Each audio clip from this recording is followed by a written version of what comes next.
Doc would bring in food. That was a no-no. He'd let them make phone calls. That was a no-no. He'd sit down in the bunks and talk to them. You know, there would be a no-no. But he did his job. I know I cannot cure the world, but I can help someone.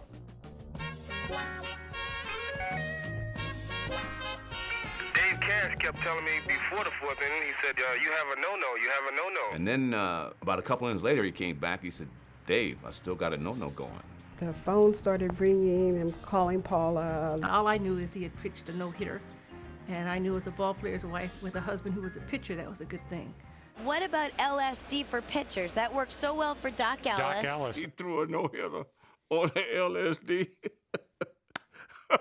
We did LSD in my girlfriend's house. You wouldn't be a Yankee if you drank some LSD and you were out there pitching. That really throws cold water on something that was special. I was hip, slick, and with it. Doc was up to date.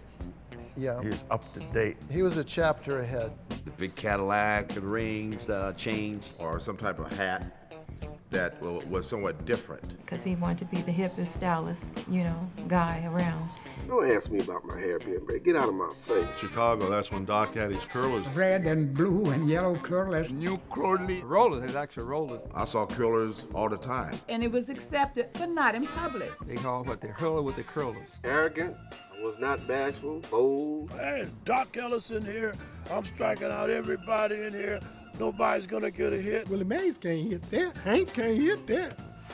They all tell you that. We can't hit that. Doc was a smart pitcher. I'm talking smart. You really had to be good from a mental standpoint if you're going to win 19 ball games. What was he that year, 14-3 at the All-Star break? Something like that in 71?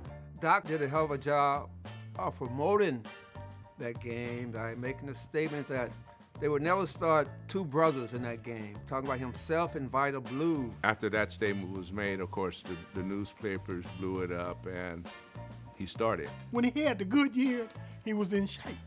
And when he had his bad years, and when people would tie on the ball, he's got into the social life of baseball rather than baseball. Before a game, I'll take a maximum 15, 17 pills, 85 milligrams. It's amazing to me that Major League Baseball still tries to deny that greenies were a big part of the game. Everybody had a greeting, and they would prepare themselves to go play the game with that. I had become an addict. I became an addict while I was playing baseball. I had all of his rings at one time. Who loses a World Series ring? You gotta be high to lose a World Series ring. He said, I'm a drug addict and an alcoholic. I'm going into treatment. He said I would just talk about the times that I really hit rock bottom and say you really don't ever want to be here. You can't bullshit those kids. They've been bullshitted all their lives. I done a lot of wrong. That's what they want to hear. They don't want to hear bullshit. He was so effective with inmates because he treated an inmate just as a person. I saw his change. I saw, how he became a great guy, a great man, and a great counselor.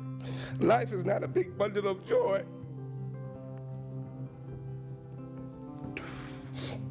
Especially if you care about people. Doc was so selfless that he never even told nobody that he was sick. I couldn't view the body.